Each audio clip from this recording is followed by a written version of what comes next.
بسم اللہ الرحمن الرحیم۔ 8 روز کے سفر کے بعد رسول اللہ صلی اللہ علیہ وآلہ وسلم 8 ربیع الاول کو دوپہر کے وقت قباء کے قریب پہنچے۔ قباء مدینہ سے چند میل کے فاصلے پر ہے اور وہ مدینہ کا ایک محلہ ہی سمجھا جاتا تھا۔ وہاں قبیلہ بنی عمرو بن عوف کے لوگ باکثرت آباد تھے اور روشنی اسلام سے منور ہو چکے تھے۔ مکہ سے آپ صلی اللہ علیہ وآلہ وسلم کی روانگی کی خبر کئی روز پہلے مدینہ میں پہنچ چکی تھی، اس لیے انصار مدینہ روزانہ صبح سے دوپہر تک بستی سے باہر نکل کر آپ کے انتظار میں کھڑے رہتے تھے کہ آپ صلی اللہ علیہ وآلہ وسلم دور سے تشریف لاتے ہوئے نظر آئیں گے۔ جب دھوپ خوب تیز اور ناقابل برداشت ہو جاتی تو واپس اپنے گھروں میں آ جاتے۔ رسول اللہ صلی اللہ علیہ وآلہ وسلم چونکہ قباء کے نزدیک دوپہر کے وقت پہنچے، لہٰذا قباء والے مشتاقین اسی وقت انتظار کرتے کرتے اپنے گھروں میں واپس آ گئے تھے۔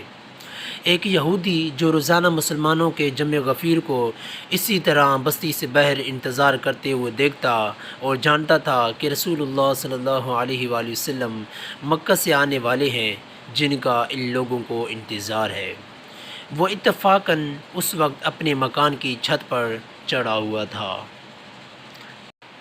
اس نے دور سے رسول اللہ صلی اللہ علیہ وآلہ وسلم کے اس مختصر قافلے کو آتے ہوئے دیکھ کر گمان کیا کہ یہی وہ قافلہ ہے جس میں رسول اللہ صلی اللہ علیہ وآلہ وسلم تشریف لا رہے ہیں۔ چنانچہ اس نے زور سے آواز دی کہ اے گروہ عرب، اے دوپہر کو آرام کرنے والو، تمہارا مطلوب یا تمہاری خوش نصیبی کا سامان تو یہ آ پہنچا ہے۔ یہ آواز سنتے ہی لوگ اپنے گھروں سے نکل پڑے اور تمام قباء میں جوش و مسرت کا ایک شور مچ گیا۔ انصار نے دیکھا کہ آپ صلی اللہ علیہ وآلہ وسلم کھجوروں کے ایک باغ کی طرف سے آ رہے ہیں۔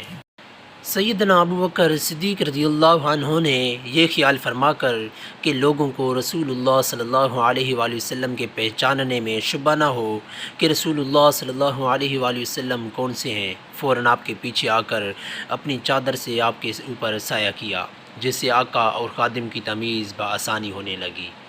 آپ صلی اللہ علیہ وآلہ وسلم قباء میں داخل ہوئے۔ 2 انصار کی چھوٹی چھوٹی لڑکیاں آپ صلی اللہ علیہ وآلہ وسلم کے داخل ہونے کے وقت جوش مسرت میں طلع البدر علینا نظم پڑھ رہی تھی۔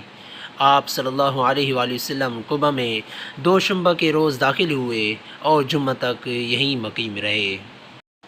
رسول اللہ صلی اللہ علیہ وآلہ وسلم کلثوم بن حدم کے مکان میں اور سیدنا ابو بکر صدیق رضی اللہ عنہ حبیب بن اصاف کے مکان میں قیام فرمایا۔ سعد بن خیثمہ کے مکان میں آپ صلی اللہ علیہ وآلہ وسلم مجلس فرماتے، یعنی سعد بن خیثمہ کے مکان میں لوگ آ کر آپ صلی اللہ علیہ وآلہ وسلم کی زیارت کرتے اور آپ صلی اللہ علیہ وآلہ وسلم کے گرد جمع رہتے۔ قباء میں آپ صلی اللہ علیہ وآلہ وسلم نے انہی چند ایام کے اندر ایک مسجد کی بنیاد رکھی اور یہ سب سے پہلی مسجد تھی جو اسلام میں بنائی گئی۔ ابھی آپ صلی اللہ علیہ وآلہ وسلم قباء ہی میں موجود تھے کہ سیدنا علی کرم اللہ وجہ بھی آپ صلی اللہ علیہ وآلہ وسلم کی خدمت میں پہنچ گئے۔ سیدنا علی رضی اللہ عنہ نے یہ سفر مکہ سے مدینہ تک پیدل طے کیا۔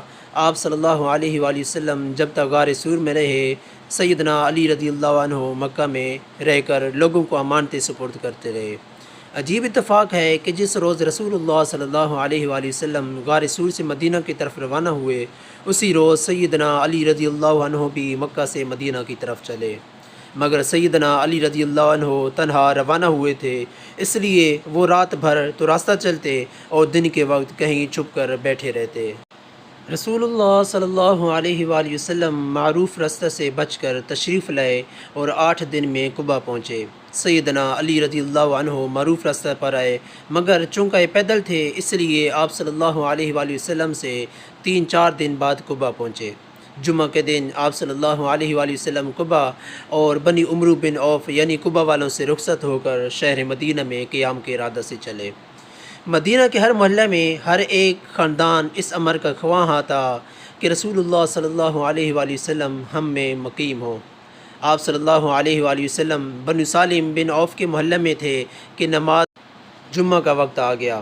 آپ صلی اللہ علیہ وآلہ وسلم نے وہیں ایک میدان میں 100 آدمیوں کے ساتھ نماز جمعہ ادا فرمائی۔ یہ مدینہ میں آپ صلی اللہ علیہ وآلہ وسلم کا پہلا جمعہ اور پہلا خطبہ تھا۔